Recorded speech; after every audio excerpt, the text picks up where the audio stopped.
Ini adalah sistem konveyor yang akan kita gunakan. Hidrolik dan pneumatik ini akan kita aplikasikan pada konveyor berikut ini. Nah, di sini terdapat pneumatik yang digunakan untuk mendorong benda kerja menuju ke konveyor. Sensor satu ini dia difungsikan untuk membaca bahwa ada benda kerja yang masuk ke konveyor yang akan menjalankan motor dan membuat si konveyor ini bergerak. Lalu ketika benda kerja terbaca oleh sensor kedua, hidrolik akan turun untuk memisahkan yang berukuran kecil.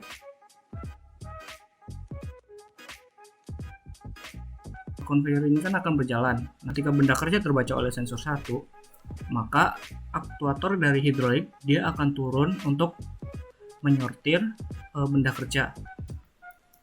Nah, karena pada sensor berikutnya dia tidak terbaca, makanya kenapa aktuator dari hidrolik itu tetap aktif. Nanti dia akan menyortir, memisahkan benda kerja jadi tidak masuk ke yang berikutnya.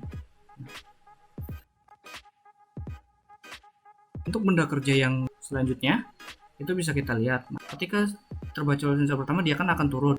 Lalu ketika dia terbaca oleh sensor kedua, maka aktuator dari hidrolik akan nonaktif atau dia akan mundur dan benda kerja masuk.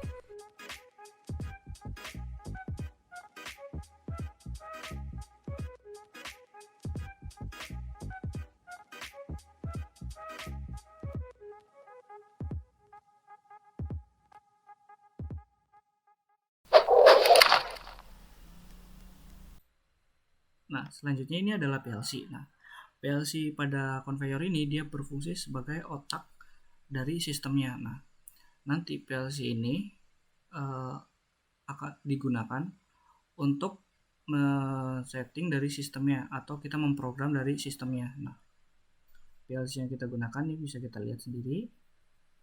Tuh, seperti itu. Nah, PLC di sini dia nanti akan menyimpan data dari program yang kita buat. Nah, program ini yang kita buat tadi dia akan menjalankan sensor, konveyor dan lainnya.